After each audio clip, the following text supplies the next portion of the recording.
I was glad I was able to turn in to the Bellator 197 fights last night. Thank you to Bellator for putting on a great show, great fight card, stacked from top to bottom. It was really good. It was really enjoyable to watch. Eric Ellington defeats Jordan Howard via split decision. Dominic Mazzotto defeats Josh Sampo via unanimous decision. Juliana Vasquez defeats Rebecca Ruth via KO. And that was with a body kick in round 3. Yeah, that was pretty nasty. One of my favorite fighters right now in the game is Kevin Ferguson Jr. He is developing right before our eyes. If you're an MMA fan, you know what I'm talking about. He defeated Devin Brock by submission 34 seconds into round 1. Rumor report says he's looking to fight someone from Dada 5000's team. Dada 5000 was a man who fought his father not too long before his father passed away. Rest in peace to Kimbo Slice. Logan Storley defeats Joaquin Buckley by unanimous decision. Great fight. AJ McKee defeats Justin Lawrence by unanimous decision. AJ McKee. And I thought this was cool. The guys were coming out with the Jason Voorhees mask on. AJ McKee controlled the fight. No doubt in my mind he dominated that fight. He is definitely on another level. When you look at fighters and you look at fighters in the game right now, you're seeing fighters in the game right now compared to AJ McKee on the Bellator circuit. There's not many guys. So I was very happy to see AJ McKee get the win. Michael Chandler defeats Brandon Gritz by submission. This was an arm triangle. 4 minute mark of round 1. Brandon Gritz comes out firing, slugging, great striker, lands multiple shots, definitely does damage. And Michael Chandler says enough is enough, picks him up, drops him, and when he drops him, he separates it. Brandon Gritz separates his shoulder. And then he goes and puts him in the arm triangle and chokes him out unconscious. 4 minutes of round 1. Both those men are true warriors. That was a great fight. I was very happy to watch. Tonight we have the UFC fights. UFC fights will be very interesting. We'll see how they stack up compared to Bellator. I'm assuming they'll be better, but again, I'm just assuming. I don't like to do that too much, but I'm assuming they'll be either equal or better. The most unimportant team in Major League Baseball is my favorite team. That's the Chicago White Sox. Very rocky start to the season after flashes of brilliance, after signs of magnificent performances. It's trending very, very shaky. And we'll see how they fare today. But as of right now, the season is not looking so good for Chicago. I posed this question to one of my friends. I'll pose it to you. Would you be open to seeing a major league team, another major league team in Canada? If so, where? My friend said Montreal. I think that's smart. I think it's a good move. If the White Sox don't have a good season, how can you continue to make the case to keep them in Chicago? I'm a lover of the White Sox. I'm a White Sox diehard fan, but I could completely understand business is business. And at the end of the day, 974 people showed up to watch the game. So are they not needing ticket sales or what? I don't understand that, but 974 people? That's all you can muster up, Chicago? It's sad. It's very depressing. And I don't understand. I'm not understanding what is so wrong with the White Sox organization, except the fact that I just feel like the front office is running this team into the ground. And I don't think it's the players. They bring in high-caliber players, guys that could play on any team and have left the White Sox and gone to be successful. What the hell is going on sometimes? You just got to think. You just got to think. So the report in the media is Trump's lawyer, Michael Cohen, was raided, and there is some criminal intent is what is being circled around in the newspapers. This is, I got to say, I'm a guy who, puts myself and my life before politics, right? Like I'm not a politician. I don't get too thick in the mud when it comes to politics. I'm more interested in the money talk. I'm more interested in the finance talk. If you're talking about laws, are you talking about laws that affect me? Or are you talking about laws that affect people that are on government assistance? So when I'm looking at this situation as a whole, it's very difficult to look at this situation and feel like we're not, something is just going to say, they're going to come out and say, oh, it's all done. That's it, folks. And I don't think that's going to happen, but I think that there's a strong possibility that Trump will come out of this barely, barely touched. And I do think that's a strong possibility. As a matter of fact, I've, as a betting man, I'd be willing to wager on that because I really think, what are the Vegas odds there, right? Like there's just got to be something that we're not being told with this situation, right? I'm not going down the conspiracy road. I don't care to go down that road with anybody. I personally don't, but it is interesting to me how important it is for this man to be president. Let me explain. People will now learn, and I've had this conversation with many people. People will now learn what happens when you give someone this much power. The media hasn't had somebody to poke or pick at besides the conservative media because they pick at everybody. Liberal media is definitely more biased and selective in who they pick on. Conservatives most of the time eat their own, and that's a practice they've always had. That's not anything new. When you look at the Republicans and Democrats, I can tell you personally, both of them are working together. They have to work together. Why would they not want to work together? As long as they're not setting values aside in order to strike deals, what is the problem? So we definitely want people working together. Why would we not want people working together? Why would you just want a one-party system? Either way you look at it, that's not a good thing. That would never be a good thing. There has to be ideas and there has to be challenges brought to those ideas. And you have to be able to articulate your point, make your point, stand on your point, and understand that people are not going to agree with you. But those people that don't agree with you, there's many reasons why they probably don't. And most of the reason usually is because they're not informed on any of the shit you're talking about. They're not informed about it. So it's hard for them to get on the bandwagon with you when they don't themselves appreciate or take in account that they live in a society where this is very important. That politics affects everybody. Different branches of politics in America are the very worrisome thing for a lot of people. The judicial branch, you can make the argument, has more power than the executive branch. You can make that argument. There's definitely evidence there, as judges in Hawaii can overturn federal laws made in Washington, D.C., or judges in California can overturn laws made in Washington, D.C. You're seeing that the judicial system, which is put there to determine whether a law is constitutional or not, and not to interpret the law into their own language. Their job is to simply decide whether the law is constitutional or not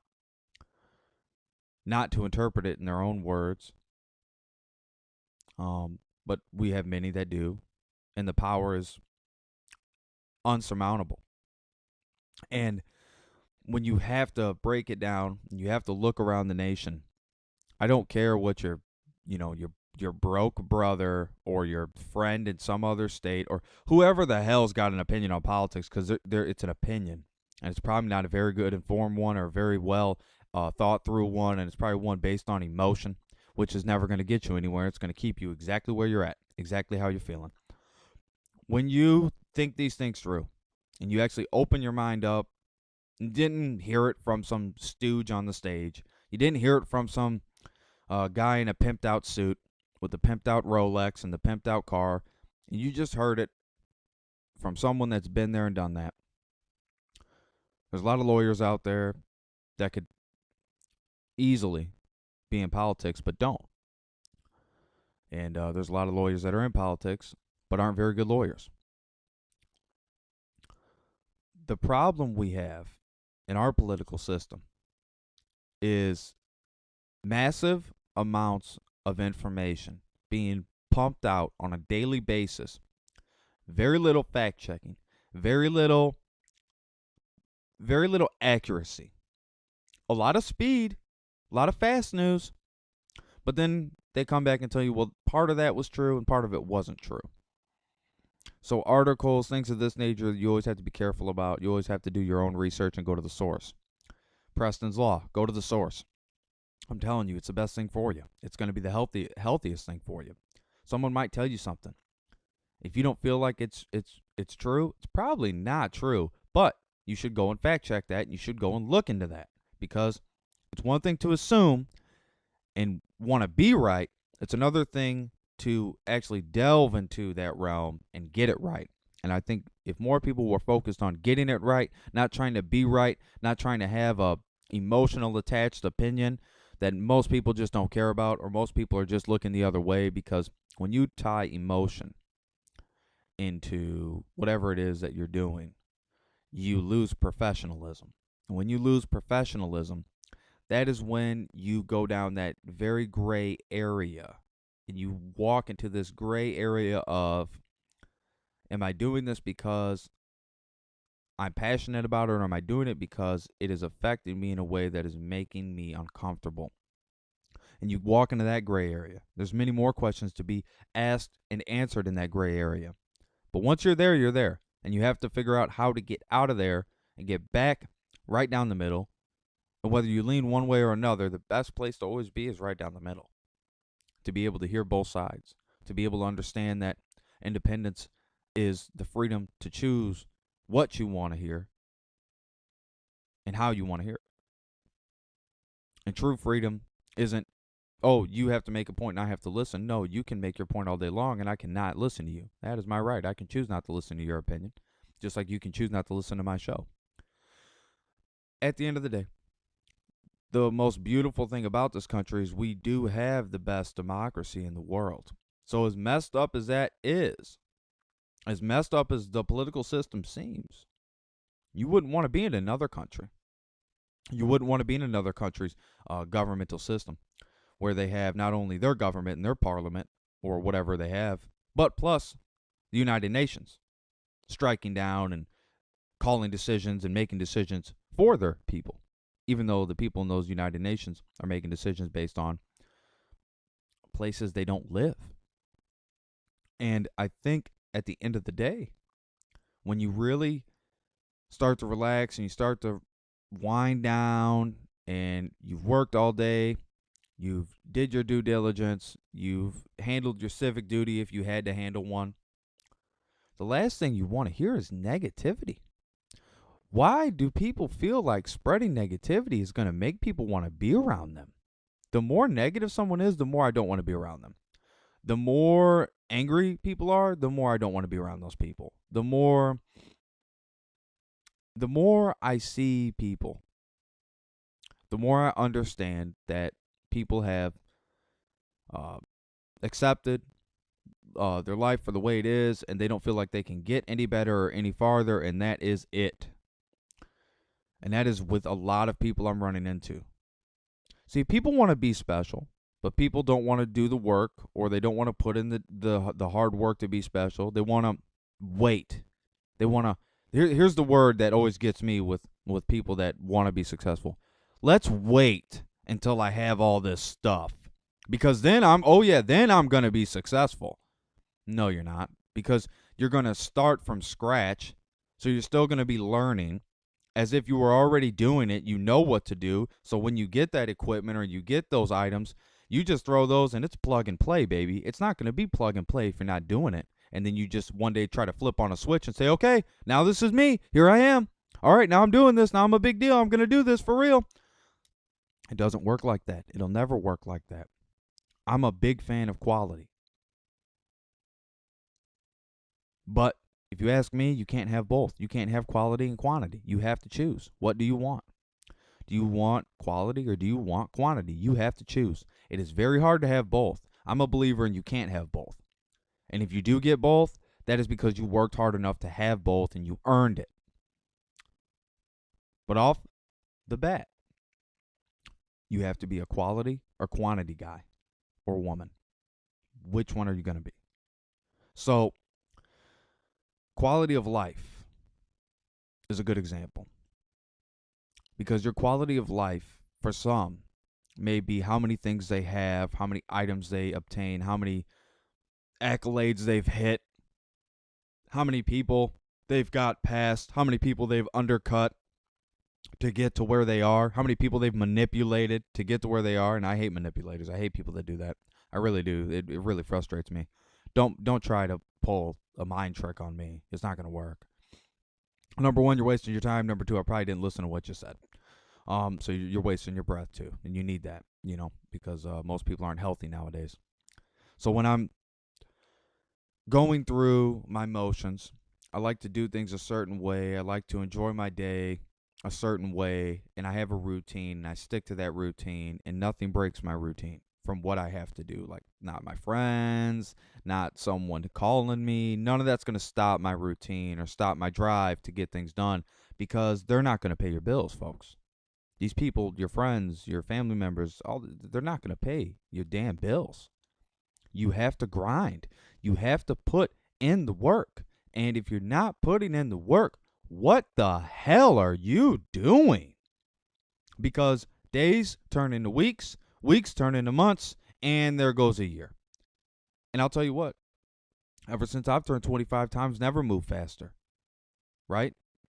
So time is moving so fast and so rapid that every day I am fighting to make sure that I am getting things done that I set out the day before to do today.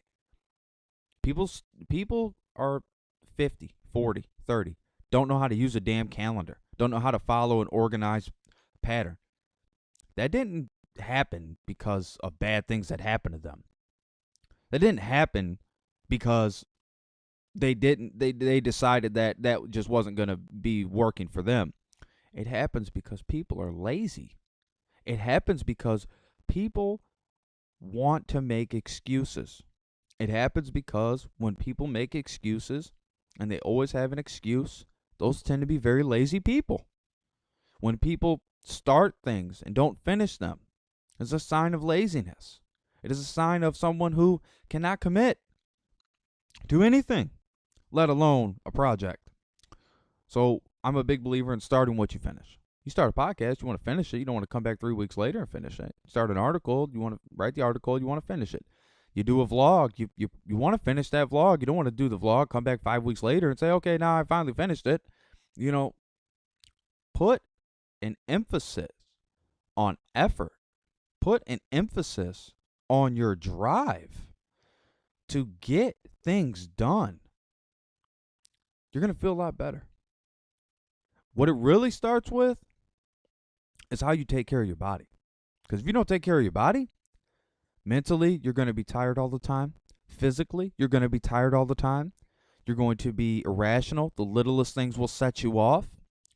And eventually, it's going to boil over and it's going to be ugly. That is going to be one ugly situation. I hope I don't have to be around a situation like that. But man, I have been. And that is not good. It's not a pretty sight. It's not a pleasant sight. And it actually frustrates me how someone could let themselves get to that point. With all the people they talk to, with all the friends they have, with all this, and you still let yourself get to that point. That's a failure on your part. It's a sad thing in today's world when you have the adults trying to raise kids, but the adults are still kids themselves. They're just big kids. You'll see the way, a kid acts, and you'll be like, okay, that's bad parenting. It's not a bad kid. No. That's a parent being absent. That's a parent not doing something that they should be doing. The number one problem in this country, education. Education.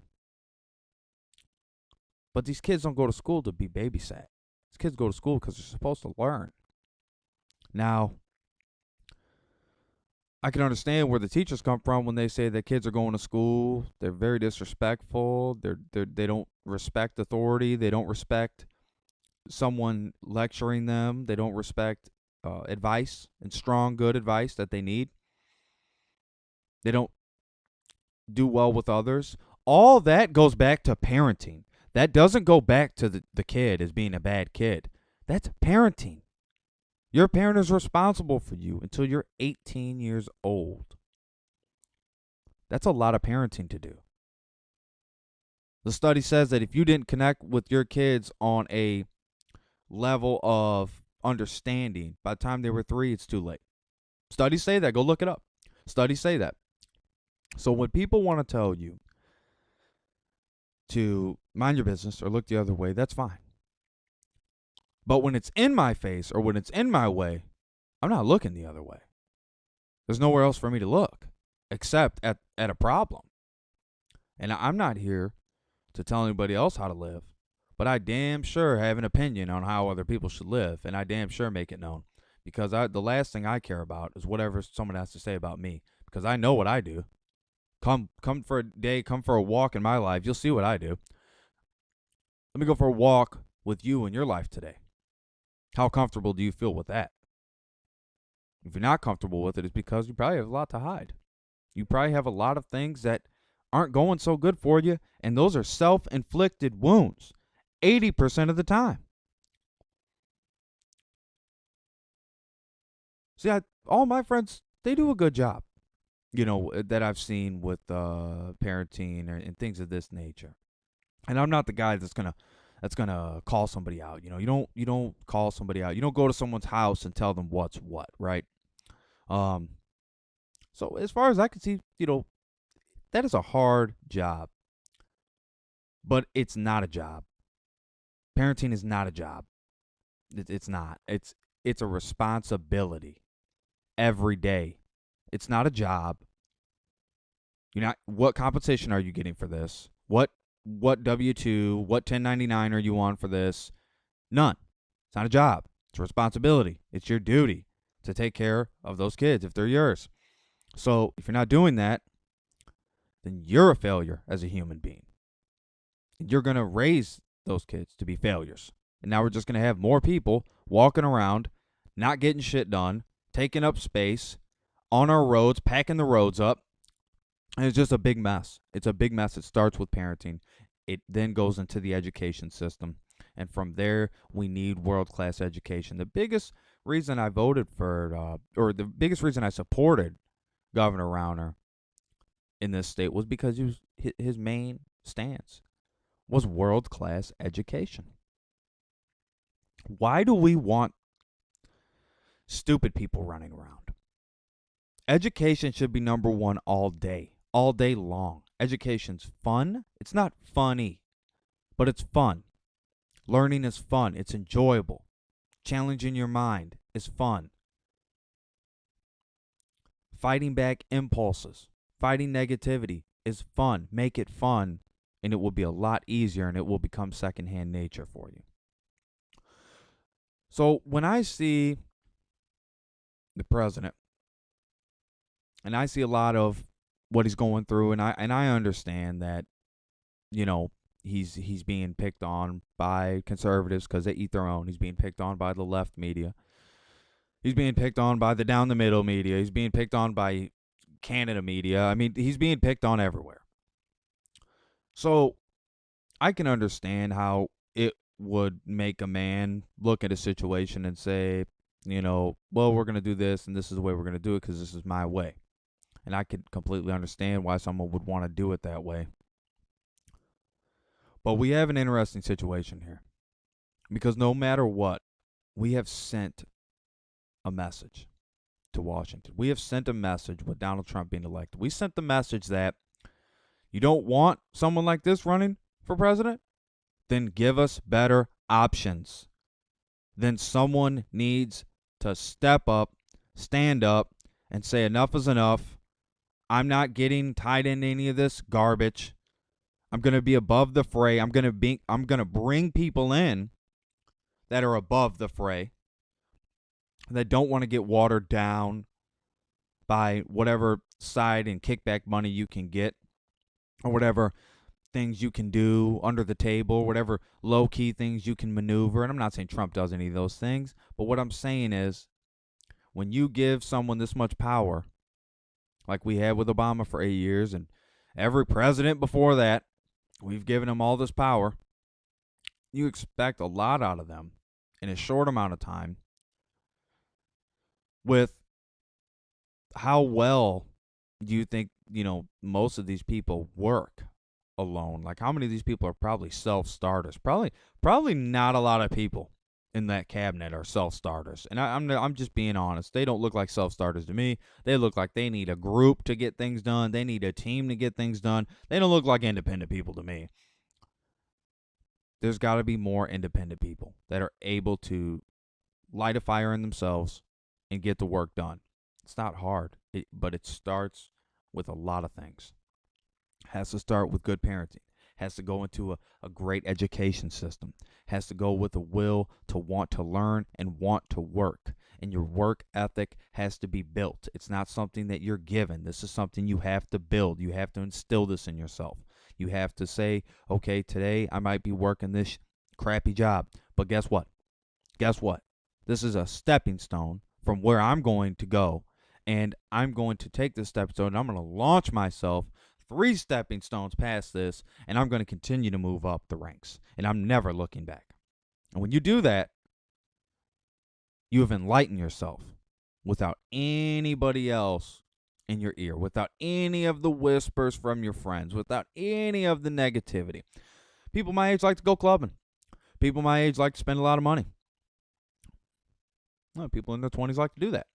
People in their 20s also find themselves in a situation that they're living paycheck to paycheck. More 20-year-olds live with their parents now than in the last 40 years.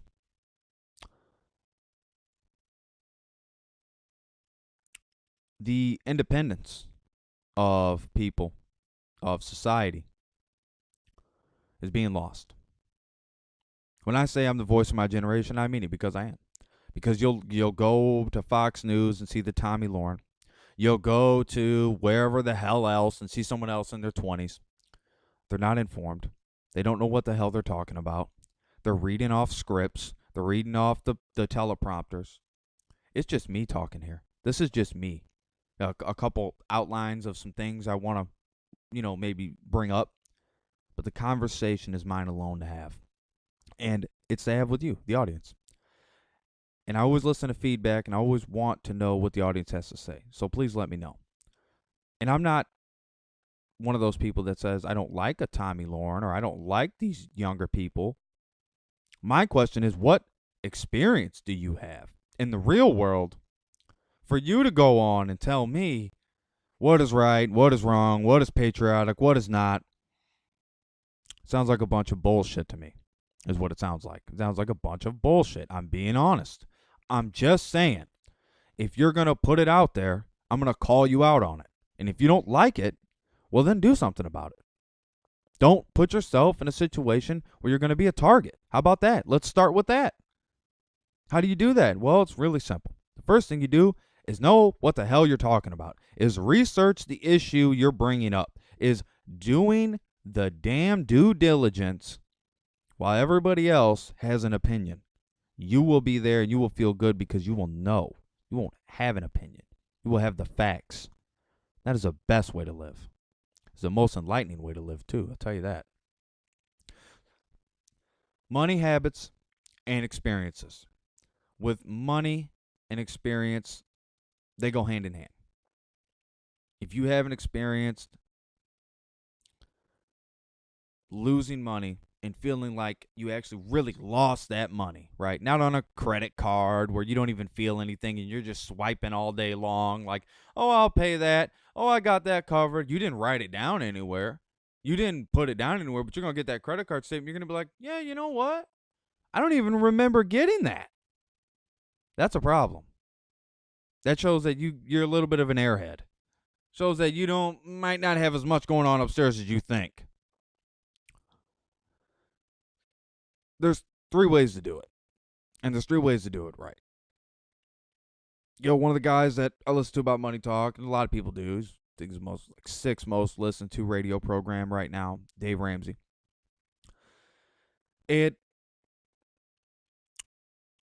People are always wondering, how do you do certain things, or how are you going to save this type of money, or how are you going to get this type of money and continue to be successful? And you'll never make it because you're not taking credit out, you're not taking debt out, so you'll never make it. You'll never be successful because you're not taking debt, so you're not going to be successful.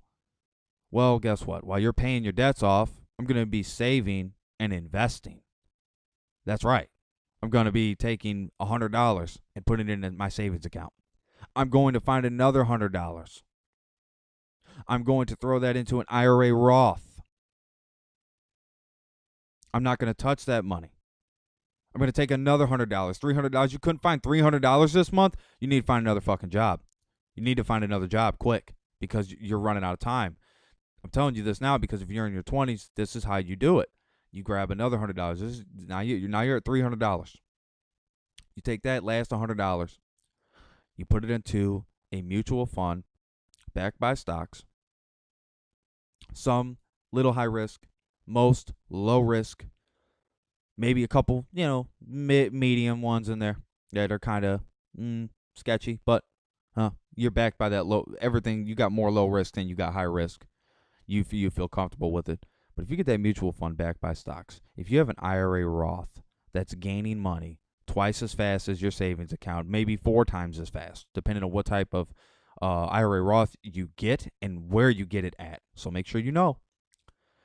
And then you take that $100 and you put it in your savings account. You're saving money. You're investing money. And you're making money. And this guy's over there paying off debts, telling you that you're losing because you didn't go finance this car, or you didn't go finance this house, or you didn't go finance this studio equipment. And those are the people that I say, get the hell away from me, please. Because I don't want to be mean. You obviously don't understand. You've learned the mistakes of other people, and you decided that those mistakes were actually not mistakes and something you wanted to follow as an example. If you've never fallen flat on your ass, if you've never been broke, if you've never had nothing but $1 in your bank account when you were a grown-ass man, if you've never been there, what I'm saying doesn't apply to you. You don't understand. You don't understand. You're spoon-fed. Or maybe on the opposite side of that, I could say maybe you were able to handle your money correctly. But don't tell me, oh, your parents were giving you money, or these people over here were giving you money in your family because they knew you were on hard times. So that's why you never had just $1 in that bank account. So there's a lot that goes into that. And I think a lot of people are taken care of better than they feel or better than they think. But I feel like when we're in our 20s, like I said, everybody wants something. And people are always saying, yeah, I want this and I want that. Okay, well how? What do you mean? What do you mean how? How are you going to get it? Tell me. Because I'll help you if I can. If I know a way or somehow I can help you, man, I want to help you. I want you to have that. Because you obviously want it bad enough you brought it up. But if you're just going to sit there, kind of wait around for it, the fuck are you doing? That doesn't work. Who just waited around for success to land on their doorstep? You got to get out there and do it. You got to stop listening to whoever the hell you're listening to, these sorry sons of bitches you're listening to, and you got to get out there and hit it hard. Grind. Quit wasting time. Why are you wasting time for? You think you're going to get more time? You think all of a sudden you're just going to get younger? Doesn't happen. Never will happen.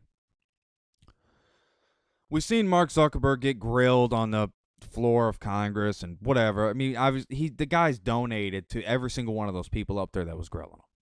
He's given money to all those people up there that were grilling him. Oh, we're really supposed to believe he was getting grilled. That's what the media will have you believe.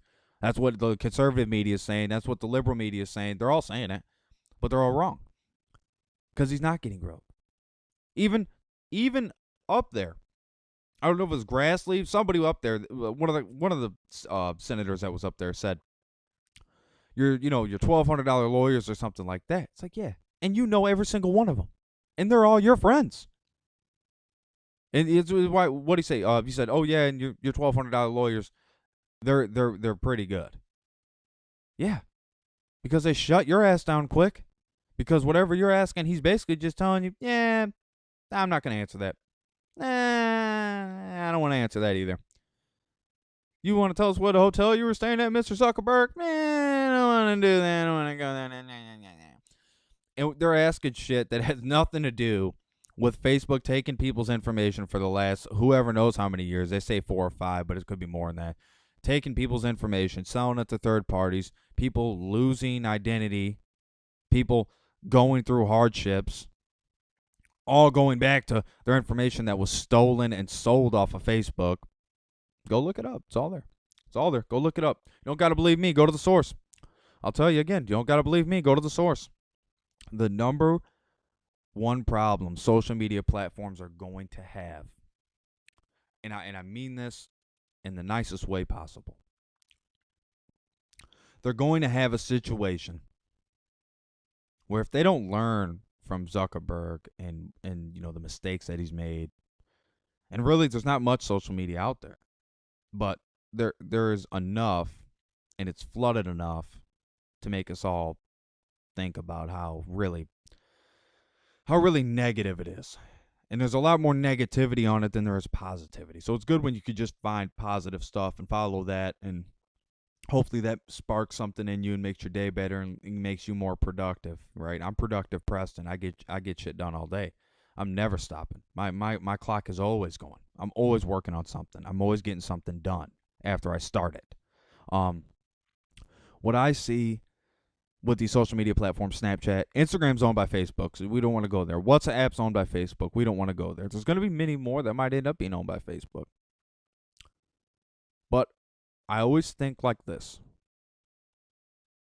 What if you weren't a part of social media? What if you weren't a part of the experiment? Because I don't even like calling it social media anymore. I call it the experiment. What if you weren't a part of the experiment? Are you making money off it right now? Because if you are, you probably shouldn't get off it. You should probably make your money. Squeeze every dime out of these people. We'll call them people. Squeeze every dime out of them that you can. But if you're just someone who's remotely successful, or someone who's not even successful at all, what is your benefit? What is your end game with social media? Are you self-promoting? Is it for a business? What is it for? Explain. Please elaborate on it for me. You want to be famous on there. You want to be successful on there. But what does that get you when you step off there? How does that make you feel when you get off there? Because you're going to go in the same store. You're going to go into the same clothing shop to buy your shirts. You're going to go into the same place to buy your pants. You're going to go in the same places, doing the same shit, eating the same food. And you're going to be looking at the same shit. Just different people saying it. Different people twisting the words to make it sound a little bit better, or a little bit nicer, or a little bit not so unconventional. I think what is important for social media and people that use social media is to understand the significance of how much time it's taking away from your day, of how much time it's taking away from what you want to do, of if you just put it down and focused on money, you would make money. And the reason you would make money is because you wouldn't be putting time to things that didn't make you any money. If this isn't making you any money, why are you doing it? So the social media experiment, or just the experiment, is a failure, in my opinion. The access to news, all of that is already there without social media. We have the internet, for heaven's sakes. There's internet, there's websites, there's all different types of places you can go for news. There's scientific journals, there's medical journals, there's so many things on the internet. What is so good? What is so damn cool about social media? There's nothing cool about it. Facebook turned into that place where it's like deep political conversations and deep political backlash and hate, and people want to put real negative, nasty shit on there. And I'm kind of scrolling through it like, I should just take this thing down. This is no good. And it's not like my friends or anything, but I will occasionally catch them getting into an argument like I've been guilty of with somebody, and I'm just like, why am I even engaging this fucking person? What am I doing here? Why am I engaging this person? What is the point? They're not going to get anything out of this. I'm not getting anything out of it except I'm getting frustrated. So I'm just going to leave it alone. Bye. Bye. Sometimes bye is the best word you can say. Bye. It's that simple. 3 letters. Bye. So sometimes it's the best word you can say to people. And you don't mean it in a mean way, but you mean it in a real way. Like bye. Seriously. And social media, as long as it's around, the more it's around, the more damage it's causing to individuals, the more damage it's causing to business, and the more damage it's causing to itself. I think a world without social media would be a great world. I think it would install people to get back to those days of engaging in conversations and enjoying conversations. People don't enjoy conversations as much as they used to when you go to talk to people. A lot of times it's because they could just pick up their phone and start talking to anybody on Facebook, or they could pick up their phone and talk to anybody on Snapchat. I mean, we've had cell phones and telephones for a long, long time now. And we have text messaging for a long time now. And that still was just something like you didn't have really a face to put behind it. You were just like, here's a message, here's this, here's that. And then, oh, here's a call. Okay, let me talk to you real quick, and then I'm done. But the social media experience, like Twitter's the sewer of the internet. It's the sewer of the internet. And then you have Facebook, which is the political machine. And then you have Instagram, which is the only one I like. It's the only one I like. It's the only one at all that I like. And the only reason I even remotely like it is because it's the most creative. And I'm a big proprietor of creativity. So I think that's the only other thing that it maybe has going for it is it's creative. But I mean, not only do you have women getting ass injections and boob injections and lip injections for Instagram pictures. They wouldn't be doing that if there's no Instagram. Most of them would. I mean, some of them that want to be models, I'm sure, probably would still do it. But there wouldn't be this people in their, 18, 19, 20 getting these surgeries done that are life-altering and life-changing and not understanding what they're really doing. I'm disappointed in my generation. I really am. I'm disappointed in it because I know that a lot of people will tell you that, our generation will be the one to do this or do that. I don't believe that at all. I believe our generation is going to have to learn the hard lesson of laziness won't get you shit. And I think that that's what our generation is learning daily. People are waking up. I'm happy people are waking up. I don't like when people say, oh, I'm woke. Dude, I've always been woke. I've been woke since I was born, son. So, I mean, I don't like that word. I don't think it describes anything that's necessary. But I think what is necessary is that we all sit down and have a rational conversation before we attack each other. I think that would be a great start. I would think that would be a great start. But that rational conversation, I'll tell you right now, is not going to happen with me on Facebook. It's not going to happen with me in the DMs on Instagram or wherever else. It's not going to happen there. I don't have enough time to do that. I'm busy. I'm trying to get things done. I'm trying to knock shit out of the park all day. And when you really break it down, you only have so much time in a day. Why are you wasting so much time? I just don't get it. Someone explain to me why you're wasting so much fucking time. So life is going to be a beautiful thing for you if you let it. If you're open to positivity and setting a good example and not following someone's shitty example of failure and debt and misery, don't follow those people. even though they dress it up like they're successful, even though they dress it up like they're doing well. Don't follow those people. Don't go down that road. I'm not saying follow me. I'm not saying listen to what I have to say. I'm saying take a second, go to the source, figure it out for yourself. Figure it out for your damn self. That's the best way to do it. And you're going to feel a lot better about it too, because you went and did it independently. Then you went and had those conversations with somebody, and they said, oh, wow, I didn't even know that. You would have thought I would have heard about something like that. Like, well, no, I didn't think that because I don't know what the hell you read. You know what I mean? Like, I don't know what you get into. I have no idea. I'm not in your life like that. I know it because it came across my path. I know it because I went and looked and sought after it. If you're not looking for things, you're not going to find them. Most of the time, it doesn't make any sense. Like, how are you going to find things if you're not looking for them? So there's a problem with logic there, let alone with reality. But again, we have the UFC fights tonight. UFC fights tonight, everybody. Check them out. UFC card is live. It's on now. Go check it out. I'm out, ladies and gentlemen. I'm rolling just like the hands of time. I'm turning it over to you. The hidden gem of the week is Halo Online. It's a PC game. Halo Online. It's one of those games that never made it to the mainstream. Ladies and gentlemen, I'm out. Thanks for being here. Thanks for listening. I always appreciate you. We'll be here next week. You know where to find me. Hit me up. Let's get it. Go to work. Grind hard. Make that money. Dollar bill, y'all.